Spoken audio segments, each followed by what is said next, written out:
Michael, we were just talking about how bright it is here in Miami. Shall we do this with sunglasses?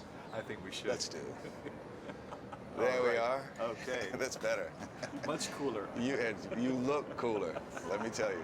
Well, let me tell you, you look like the character you're playing. All right, very good. We'll take it. You want to tell us who that guy is? Antonio Pope, he is an untouchable. I mean, he is the man in Miami. And for me, that was the great pleasure to play someone like this. I don't know people like this, but he's a guy who, in one of the most international cities in the world, is a celebrated citizen. He's friend of both politicians and policemen alike. He's filthy rich, amazingly wealthy. He's a lone wolf who's got beautiful women around him all the time. $20 million yachts, a mansion, and someone who is good at business, and his business happens to be running guns and drugs. So be it. But yeah, that's a life I could never even conceive of. So to have a chance to play someone like that, a lot of fun.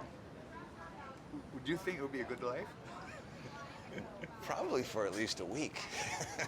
I mean, we could check it out for, let's give ourselves a month. Will you join me? Perfect. Sure. We may not have dead, but that's okay.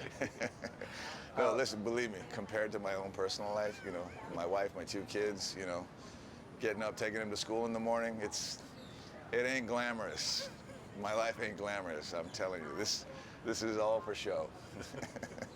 Well, you should be lucky that your life is not glamorous. I mean, I guess that keeps you grounded, no? It does. No, look, the truth of the matter is I've been doing this for a long time. And I feel very blessed to have the kind of longevity that I had.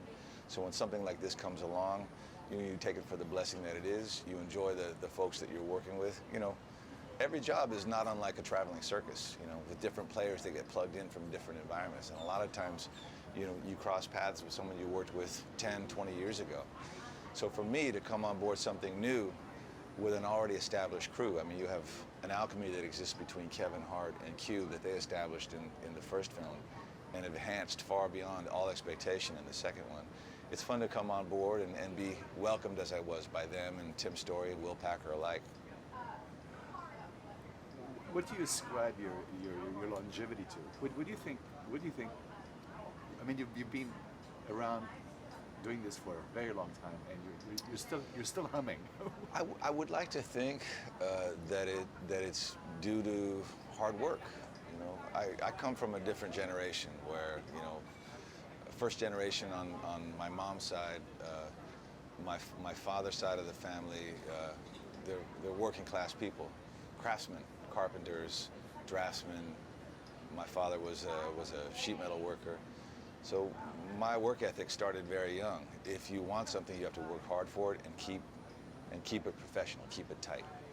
And so with every job I ever do, whether it's a dramatic role or a comedic role, a stage role, film or television, it doesn't matter. Like, do it to the best of your ability. And that means showing up on time, being prepared. Like, the little things really matter. And treat people well.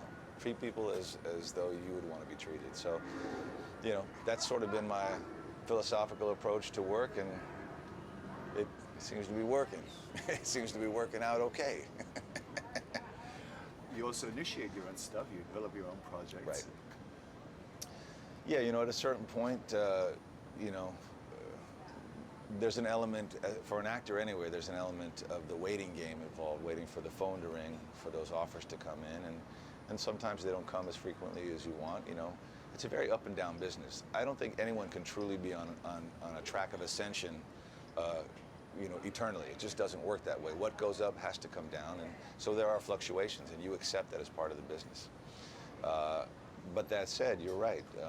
There are artistically things that I've wanted to explore beyond what's on offer, and I'm lucky to have in the form of my brother Peter, both a built-in writer and director, so he and I have collaborated on a couple of projects and have things in development. So that's to keep the interest going, and to have a chance to jump into something like this that's kind of fun and popcorn movie.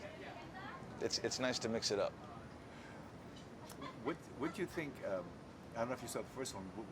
Seeing Cuban and Kevin together, what is the dynamic? What made the first one such a big success, you think? Well, they're sort of they're sort of a continuation of a legacy that was established, since the dawn of comedy. Really, you have in the form of Kevin Hart the perfect, man boy comic. What's genius about Kevin is he's obviously quick-witted, but he's unafraid. He's fearless and unafraid to look silly or daft or feminine or anything that he is not. And he just throws himself right out there. And in the form of Ice Cube, you have the perfect foil, because you're talking about a real original gangster. Like, Cube is no joke. He's a for real gangster from back in the day.